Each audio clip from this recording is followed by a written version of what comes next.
السلام علیکم۔ آج کے ویڈیو میں ہم غلام عباس کا افسانہ آنندی کے بارے میں جو خلاصہ ہے وہ پڑھیں گے۔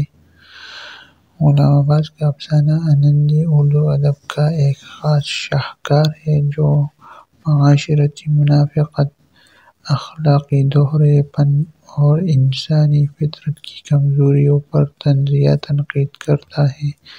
یہ افسانہ ایک بلدیہ کے اجلاس کے گرد گھومتا ہے جہاں شہر کے معزز اراکین زنانان بازاری کو شہر بدر کرنے کے لیے بحث کر رہے ہیں۔ ان کا خیال ہے کہ ان عورتوں کا وجود شہر کی تہذیب اور اخلاقیات کے لیے خطرہ ہے۔ افسانے کا خلاصہ: بلدیہ کا اجلاس۔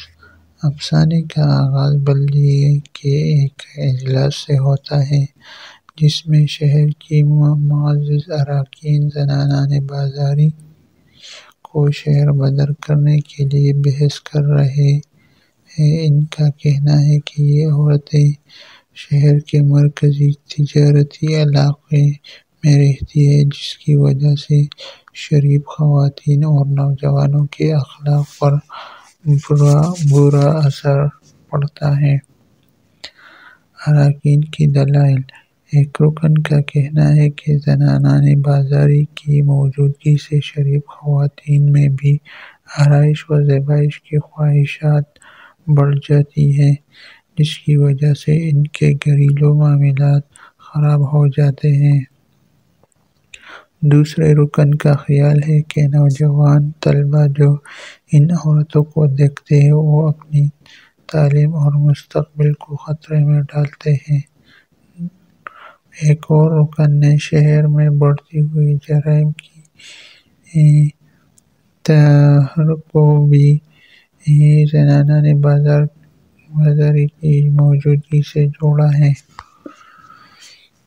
صدر بلدیہ کا نقطہ نظر: صدر بلدیہ اس بات سے متفق ہے کہ زنانان بازاری کا وجود شہر کے لیے باعث شرم ہے، لیکن وہ یہ بھی سوچتے ہیں کہ اگر ان عورتوں کو شہر بدر کر دیا جائے تو وہ اپنا گزارا کیسے کریں گے۔ یہ سوال اجلاس میں ایک مزاحیہ صورتحال پیدا کر دیتا ہے۔ معاشرتی تنقید: غلام عباس نے اس افسانے کے ذریعے معاشرے کی منافقت اور دوہرے معیار پر طنز کیا ہے۔ اراکین بلدیہ زنانان بازار کو شہر کے لیے خطرہ قرار دیتے ہیں، لیکن وہ یہ نہیں سوچتے کہ ان عورتوں کے مسائل کا حل کیا ہو سکتا ہے۔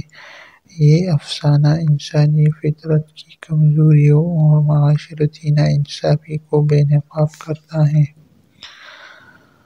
افسانے کا مرکزی خیال: آنندی میں غلام عباس نے معاشرے کے دوہرے پن اور اخلاقیات کے نام پر کی جانے والی منافقت کو بے نقاب کیا ہے۔ یہ افسانہ قاری کو سوچنے پر مجبور کرتا ہے کہ معاشرے کی کمزور طبقات کے ساتھ کیسا سلوک کیا جاتا ہے اور کس طرح ان کے مسائل کو نظر انداز کر دیا جاتا ہے۔